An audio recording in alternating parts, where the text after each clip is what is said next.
Welcome to Mahatma TV. Sri Sathya Sai జిల్లా హిందూపురం నియోజకవర్గం వ్యాప్తంగా మంత్రి పెద్దిరెడ్డి రామచంద్రారెడ్డి కార్యకర్తలు నాయకులతో కలిసి సమీక్షిస్తూ పర్యటిస్తున్నారు. ఈ పర్యటనలో భాగంగా చౌలూరు గ్రామంలో వైఎస్ఆర్సీపీ నాయకులు కార్యకర్తల సమీక్ష సమావేశం నిర్వహించారు.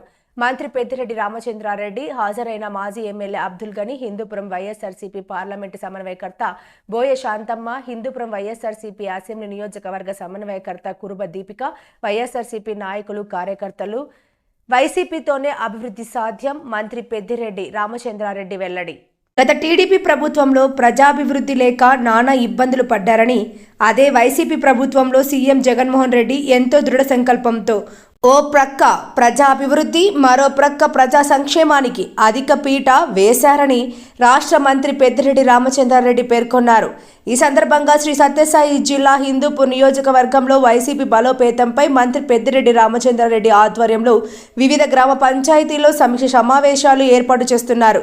మొదటి రోజు హిందూపురం రూరల్ చౌలూరు, తుమ్ముకుంట, గొల్లాపురం గ్రామాల్లో జరిగిన సమీక్ష సమావేశాల్లో జిల్లా పరిషత్ బోయ గిరిజమ్మ, స్థానిక వైసీపీ సమన్వయకర్త దీపిక వేణు, పార్లమెంటు సమన్వయకర్త బల్లారి శాంతమ్మ, స్థానిక ప్రజాప్రతినిధులు, గ్రామస్తులు పాల్గొన్న కార్యక్రమాల్లో మంత్రి మాట్లాడుతూ త్వరలో ఎన్నికలు జరగబోతున్నాయని, అబద్ధాలు చెప్పే చంద్రబాబు నాయుడు మరలా మోసం చేయడానికి మీ ముందుకు వస్తున్నాడని, ఆయన పట్ల జాగ్రత్తగా ఉండాలని సూచించారు. ఎన్నికల మేనిఫెస్టోలో ఇచ్చిన హామీల మేరకు ప్రతి సంక్షేమ పథకం అమలు చేసిన ఘనత సీఎం జగన్మోహన్ రెడ్డికి దక్కుతుందన్నారు. ప్రజాభివృద్ధితో పాటు ప్రజా సంక్షేమం ఒక్క సీఎం జగన్మోహన్ రెడ్డితోనే సాధ్యమని, దీన్ని దృష్టిలో పెట్టుకుని మరొకసారి వైసీపీ ప్రభుత్వాన్ని నిండు మనసుతో ఆశీర్వదించాలని కోరారు.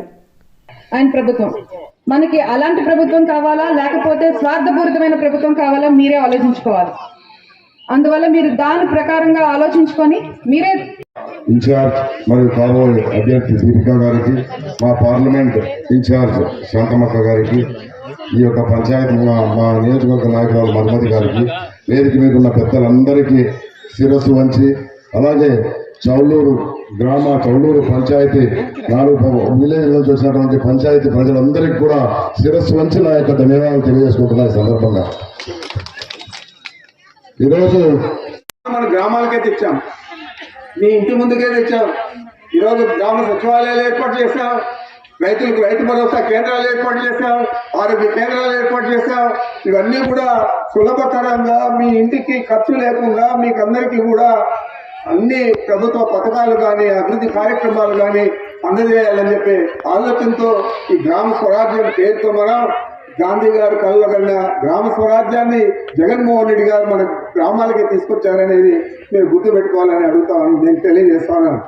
ఈరోజు మనకు సచివాలయాలు ఉన్నాయి కాబట్టి వాలంటరీ వ్యవస్థ ద్వారా మనం ఇచ్చే పెన్షన్ 1వ తేదీనే, అది పండుగ రోజు ఉన్నా కదా, ఒక రోజు సెలవు ఉన్నా కదా, ఏది కూడా చూడకుండా సెలవైనా పండుగ రోజు అయినా ఏదైనా కూడా 1వ తేదీ వస్తే ఆ రోజు తెల్లవారుజామునే మన ఇంట్లో వచ్చి తలుపు తట్టి అర్హులైన వారికి అందరికీ పెన్షన్లు ఇచ్చే పరిస్థితి ఈరోజు జగన్మోహన్ రెడ్డి గారు కల్పించారా లేదా అనేది మీరు వేరేట్ చేసుకోవాలని చెప్పి మేము కోరుకుంటా ఉన్నాను.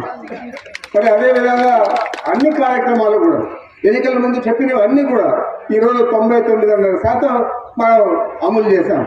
గతంలో ఏ ముఖ్యమంత్రి కూడా 50 సంవత్సరాల నుంచి ఉన్న రాజకీయాల్లో మాకు తెలుసు, ఏ ముఖ్యమంత్రి కూడా ఎన్నికల హామీలు నెరవేర్చిన దాఖలాలు పూర్తి స్థాయిలో ఈ రాష్ట్రంలోనే కాదు భారతదేశంలో ఎక్కడ కూడా లేవు, ఒక్క జగన్మోహన్ రెడ్డి గారు తప్ప అని మనం అందరూ కూడా గుర్తుపెట్టుకోవాలని కూడా మీకు మనవి చేస్తా ఉన్నాను. ఈరోజు జగన్మోహన్ రెడ్డి గారు చెప్పినవన్నీ చేశారు. అదే 2014 ముందు మిమ్మల్ని అందరినీ కూడా మోసం చేశారు. రైతులు కానీ, మహిళలు కానీ, యువకులు కానీ ఇంటికి ఒక ఉద్యోగం పేరుతో ఎవరిచ్చారని బాబు వస్తే జాబ్ వస్తుందని బోలకంద రాశారు. అంటే మోసపూరితంగా ఇవన్నీ కూడా చేశారు 2014లో. ఈసారి 2024లో కూడా చేయబోతా ఉన్నారు. ఈ సంవత్సరంలో కూడా జగన్మోహన్ రెడ్డి గారు ఏది చెప్పాడో అది 5 సంవత్సరాలు చేశాడు. మీకంతా